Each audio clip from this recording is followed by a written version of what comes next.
Well, I can't see the other side. Yeah, you're fine. Hey, that laugh. I love that laugh.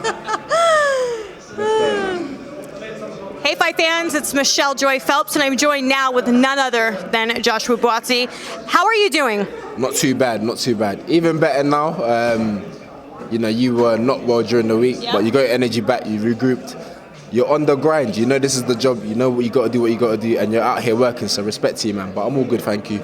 You're my first interview this week, so bear with me if I might be a little bit, stale. Nah, you're a veteran, you're a pro at this. And that laugh.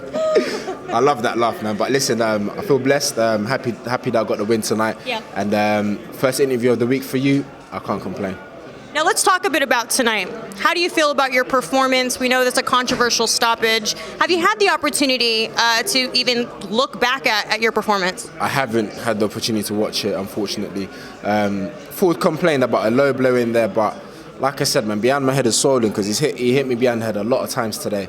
But I didn't once complain. It's a fight, you're in there, and you got to do what you got to do to win. I felt the shots that I threw landed, but he said it was behind the head. I need to go back, watch it. But most importantly, I'm happy I got the win. We did the few rounds. It was the 7th round, and I'm happy I got the stoppage. What do you take from tonight's performance into your next fight? Patience, Michelle. When people usually see me, I'm on the front foot, I'm going for it. I'm putting it all on the line. I'm trading too early. But today, I said, relax, mate, take your time. It was dangerous early, threw a few right hands. I probably took a few. But just patience, and that's something I'm happy I managed to demonstrate today. Do you ever feel stage fright when you come out to a crowd, like to 20,000 cheering fight fans? Does it ever get to you? Nah, if anything, it gives me a buzz, and I think, yeah, this is it. I think about things like this so much that when I'm in that moment, I'm like, let's go. This is what all the quiet days in camp. Camp is quite isolated, so when all the boring days, all the quiet days, the rainy days, the lonely days, I think you worked so hard so that when you're in this moment, when you're, when you fight, you're basically being judged. So when you're on the judgment, you can pass it, you can give a good account of yourself. So stuff like that, it just gives me a big buzz. When I came out, I was warming up and I thought, oh, it looks a bit empty. I don't like that crap. But when I got out and I thought, wow, there's a lot of people, I thought, let's do it. It's showtime. So stage fright, not at all, man. Now the light heavyweight scene, let's just talk a bit about that because, as you know, it's pretty stacked right now with some key players. We know that. Is it safe to say that you and Anthony Yarde are friends? He's cool, man. I got nothing against him. We see each other, we show each other respect. He just faced Kovalev. What were your thoughts on his performance? Unfortunately, he fell short in the 11th, and for me, as a boxing fan, I was like, I wish he finished the fight on his feet. Even someone that could potentially face him, I was like, bro, I wish he finished the fight on his feet, because for me, he gave such a good account of himself. Big effort and big respect to him and his team. It was just unfortunate that he got stopped in the 11th, but other than that, nothing negative to say, Michelle. Do you know what I mean? He went out there, went to Russia, wasn't outclassed majorly every round. It was only when he got tired that he was majorly outclassed, but respect to him. You can't knock a man for trying. I have to ask you from a fighter's perspective, you grow such strong relationships with your trainers. Tunde Ajay was heavily criticized. Many think that he or Anthony should leave him. What are your thoughts on all of that talk? And would you want to do the same? I think it goes down to you have to look at it as loyalty, man. I'm sure Tunde was there with him when he was no one. He taught him everything. With me, my amateur trainers in my corner. When I was 15 and I started boxing, I didn't have a penny. I had nothing. I didn't even win anything. But he believed that, you Buatsi, you're going to go to 2016. And I thought, mate, I don't think I'm even that good to go. He said it years when I entered the gym. And thank God I was able to go to the Olympics, win a medal. So I wouldn't say y'all should leave him. There's people that know you.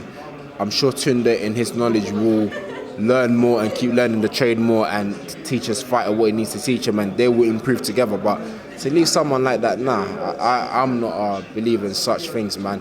And you know what I think, Michelle? I think when a fighter loses, all the loss I took in the amateurs, very little, but I thought it was always my fault.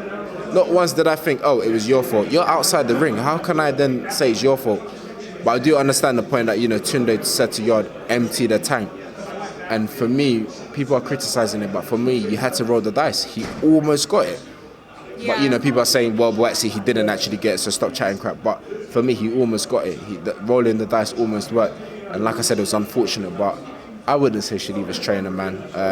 But, you know, Yarde knows the best thing to do, but I wouldn't say he should leave his trainer. That's my personal opinion anyways. Do you anticipate at some point in the next year or so that you would be facing Anthony Yarde? I always anticipate my next opponents, who I'm fighting next. I think Yarde and I would fight soon or later on. When? I don't know. But it's a fight that I think this nation possibly deserves. Like, people are dying to see that fight. And it'd be good if it happens. But, you know, my immediate goals are to win my next fight.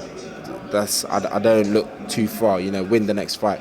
For the last few weeks, I've just been thinking about this guy. Once the fight was made with Ford, I've been going in bed thinking about him. I wake up thinking about him. I'm running thinking about him. I'm eating thinking about him. Everything has been Ford, Michelle. So when I got in there, I was like, bro, I've been thinking about it for so long. Now we get it on in front of people.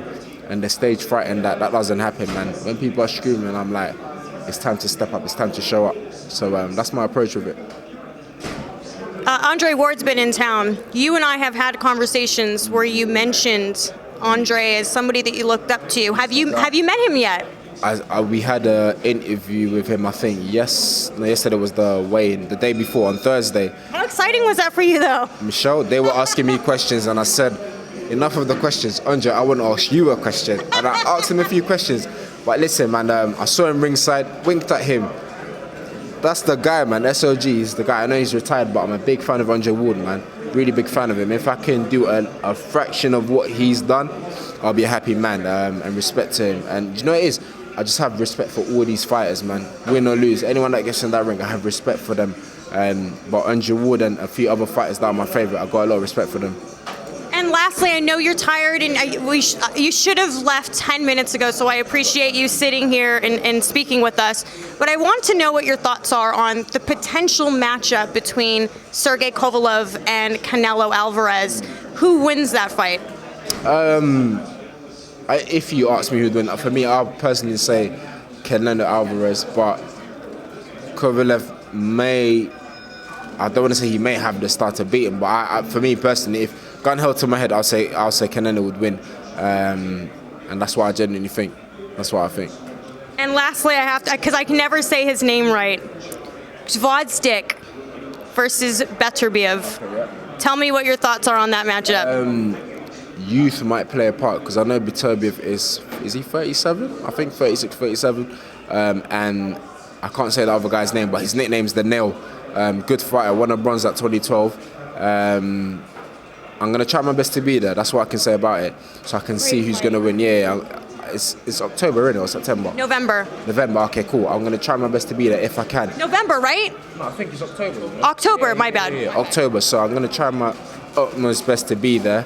But again, gun held to my head, I couldn't tell you who'd win. I'll tell the person 50-50. to shoot. I'll tell the person to shoot me. Yeah. All right, thank you so much for your time. I always appreciate you. Any final words for the fight fans? Keep supporting, keep tuning in. Everyone's working hard in what they're doing in this life. Michelle says she's ill, but she's working hard. My man Fuad behind the screen, he's working hard too. But we appreciate the support, man. Thank you very much. Thank you very much. Hey fight fans, it's Michelle Joy Phelps. If you haven't already subscribed to our YouTube channel, make sure you do so by clicking this icon right here, or else